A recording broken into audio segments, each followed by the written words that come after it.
দুঃখজনক হচ্ছে ঐক্য নষ্ট হচ্ছে কিছু গাদ্দারির কারণে, কিছু মানুষের বিশ্বাসঘাতকতার কারণে, কিছু মানুষের বাজে অ্যাপ্রোচের কারণে, জুলাইকে কুক্ষিগত করে নিজেদের করে নিয়ে নিজেদের মতো করে একক দাবিদার হওয়ার কারণে, এ ধরনের বাজে অ্যাপ্রোচের কারণে ঐক্য বিনষ্ট হয়েছে। তবে আশা করব তারা শিক্ষা পেয়েছে এবং এখান থেকে শিখে সামনে ঐক্য বিনষ্ট করে কোনো আচরণ তারা করবেন না। ডাকসু পূর্ণাঙ্গ রুটম্যাপ দেওয়া এবং নির্বাচন কমিশন ঘোষণা করা এটা ঈদের আগেই করতে হবে, এই ছুটির আগেই, এবং ঈদের পরেই যাতে ডাকসুর পূর্ণাঙ্গ তফসিল চলে আসে সেটার জন্য আমরা নিশ্চয়ই ছাত্র শিবির আমাদের যত অ্যাপ্রোচে প্রেশার ক্রিয়েট করা দরকার সেটা আমরা করছি এবং এটা আমরা কন্টিনিউ করব। ঢাকা বিশ্ববিদ্যালয় এলাকায় হত্যাকাণ্ডের শিকার হওয়া, যে সোহরাওয়ার্দী উদ্যানে যেটা হত্যাকাণ্ডের শিকার হয়েছে, এখানে বিশ্ববিদ্যালয় প্রশাসনের যেমন দায় আছে সেটা আমরা বারবার বলেছি, এবং একই সাথে ইউনিভার্সিটি প্রশাসনের আরেকটা বড় দায় হচ্ছে বড় উদ্যোগগুলো বারবার ফেল করা, কারো দাবির মুখে হয়ে এটা ফেরত আসা, এগুলোর কারণে একজন ভিকটিম হয়েছে আর কি। এটা প্রথম আমাদের বারবার দাবি ছিল এই হত্যাকাণ্ডের দ্রুত বিচার হওয়া, এটা খুবই দুঃখজনক, এখন পর্যন্ত পূর্ণাঙ্গ বিচার আসে নাই।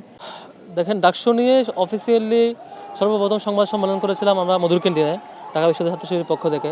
আমরা লিখিত স্মারকলিপি যেমন দিয়েছি, তারপর একই সাথে বারবার ইউনিভার্সিটি প্রশাসনকে চাপ দেওয়ার চেষ্টা করেছি।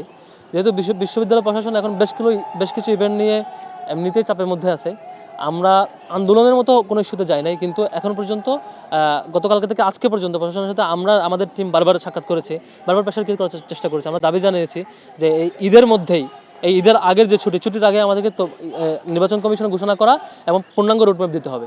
এটা আমরা আমাদের থেকে যতভাবে প্রেশার দেওয়া যায় এবং প্রশাসনকে আমাদের মেসেজ কনভে করা চেষ্টা আমরা করেছি, এবং এর সাথে যারা অনশন করছে, আন্দোলন করছে, তাদের প্রতি আমাদের সংহতি আছে। আমাদের টিম বারবার গিয়েছে, খোঁজ খবর নিয়েছে, আমাদের দাবি একই আর কি, একই দাবিতে এক দাবিতে ডাইভার্স অ্যাপ্রোচে দাবিটা বাস্তবায়নের জন্য চেষ্টা করছি। ঢাকা বিশ্ববিদ্যালয় এলাকায় হত্যাকাণ্ডের শিকার হওয়া, যে সোহরাওয়ার্দী উদ্যানে যেটা হত্যাকাণ্ডের শিকার হয়েছে, এখানে বিশ্ববিদ্যালয় প্রশাসনের যেমন দায় আছে সেটা আমরা বারবার বলেছি, এবং একই সাথে ইউনিভার্সিটি প্রশাসনের আরেকটা বড় দায় হচ্ছে বড় উদ্যোগগুলো বারবার ফেল করা, কারো দাবির মুখে হয়ে এটা ফেরত আসা, এগুলোর কারণে একজন ভিকটিম হয়েছে আর কি। এটা প্রথম আমাদের বারবার দাবি ছিল এই হত্যাকাণ্ডের দ্রুত বিচার হওয়া, এটা খুবই দুঃখজনক, এখন পর্যন্ত পূর্ণাঙ্গ বিচার আসে নাই, পূর্ণাঙ্গ তথ্যগুলো সামনে পাবলিশ হয় নাই। প্রশাসন বলছে, পুলিশ কর্তৃপক্ষ চেষ্টা করছে, এতদিন পর্যন্ত না আসা, এটা পুলিশ প্রশাসনের দিক থেকেও পূর্ণাঙ্গ সাপোর্ট না আসা বা প্রশাসনও এইভাবে করতে না পারে, এটা দুই দিক থেকেই তাদের দায় আছে আর কি। আর একই সাথে সিকিউরিটি জায়গাটা ইউনিভার্সিটি প্রশাসন শুরুর দিকে ভালো চেষ্টা করছে, এটা আমি ইতিবাচকভাবে দেখেছিলাম। শুরুতে চারপাশে লক করে দেওয়া, গেটগুলো লক করে দেওয়া, গাড়ি ঢুকতে না পারা, বহিরাগত কন্ট্রোল করেছিল, কিন্তু প্রশাসন ব্যর্থ হয়েছে এই জায়গায় যে কারো দাবির মুখে এসে প্রশাসনকে ব্যাক করতে হয়েছে, ব্রেক করছে এবং তাদের উদ্যোগগুলো ফেল হয়েছে, যে কারণে বহিরাগত এখানে ঢুকতে পারে এবং আমাদের শিক্ষার্থীরা ভিকটিম হয়। এটা খুবই দুঃখজনক। আমরা আশা করছি রিমান্ডের মধ্যেই, এই টাইম লাইনের মধ্যেই আমরা পূর্ণাঙ্গ তথ্য সব কিছু পাবো, এবং এই হত্যাকাণ্ডের সুষ্ঠু বিচার এবং অপরাধীদের বিচার করাটা এখন দ্রুত করতে হবে আর কি।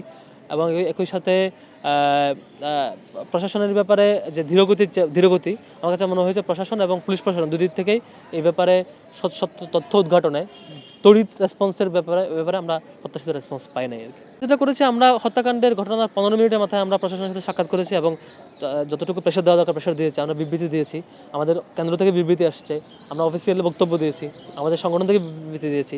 এটার জায়গায় প্রেশার হওয়া উচিত এখানকার সিকিউরিটি, আরেকটা কোনো হত্যাকাণ্ডের শিকার না হওয়া এবং এই হত্যাকাণ্ডের বিচার সিরিয়াসলি হওয়া। সেখানে প্রশাসনকে এনগেজ করে, প্রশাসনের যদি কেউ জড়িত থাকে তাকে অবশ্যই আপনি অপরাধী করবেন, কিন্তু এক জায়গার ঘটনাকে আরেক জায়গায় ইস্যু করে এইভাবে দাবি করাটা আমি এটা সমীচীন মনে করছি না আমার দিক থেকে। বাকিরা তারা কেন করছে তারা ভালো করতে পারবেন আর কি। ইভেন আমরা এমনও দেখেছি যে হচ্ছে কোনো দাবিতে কলাভবন থেকে শিক্ষার্থীদেরকে টেনে বের করে নেওয়া হচ্ছে, যে ক্লাস করা যাবে না, বের হয়ে আসো, এইভাবে অনেকগুলো ফুটেজ আপনারা দেখেছেন। এগুলো খুবই নেতিবাচক আর কি। শিক্ষার্থীদের প্রত্যেকের সিম্পাথি ছিল এই ঘটনায়, প্রত্যেকে বিচারের পক্ষে একমত ছিল, কিন্তু এখানে যখনই রাজনীতিকরণ শুরু হয়েছে শিক্ষার্থীরা এখানে এটা নেতিবাচকভাবে দেখেছে। রাজনীতিকরণ না, বরং শিক্ষার্থীদের দাবি যেটা সাম্য হত্যাকাণ্ডের বিচার এবং ক্যাম্পাসের নিরাপত্তা, এটা নিশ্চিত করাটা বেশি জরুরি। ঐক্য ধরে রাখার জন্য ছাত্র শিবিরের পক্ষ থেকে আমরা সবগুলো সংগঠনের সাথে বসবার সিদ্ধান্ত নিয়েছি। আমরা আজকে থেকে শুরু হয়েছে, আমরা সবগুলো তখনও ক্রিটিক্যাল মোমেন্টও আমরা ছাত্র শিবিরের পক্ষ থেকে সবগুলো ছাত্র সংগঠনের সাথে কোঅপারেট করা, যোগাযোগ রাখা এবং তারা যাতে দায়িত্বশীল আচরণ করে। আমরা যেটা 5 আগস্টের পর থেকে আমাদের দায়িত্বশীল আচরণের পরিচয় দিয়েছি, সিমিলারলি যাতে ওনারা দায়িত্বশীল আচরণ করে সেই দিকটা রিকোয়েস্ট করার চেষ্টা করেছি। আর আমরা জুলাই এসে অনুভূতি ফিরে আনার চেষ্টা করছি। তবে দুঃখজনক হচ্ছে ঐক্য নষ্ট হচ্ছে কিছু গাদ্দারির কারণে, কিছু মানুষের বিশ্বাসঘাতকতার কারণে, কিছু মানুষের বাজে অ্যাপ্রোচের কারণে, জুলাইকে কুক্ষিগত করে নিজেদের করে নিয়ে নিজেদের মতো করে একক দাবিদার হওয়ার কারণে, এ ধরনের বাজে অ্যাপ্রোচের কারণে ঐক্য বিনষ্ট হয়েছে।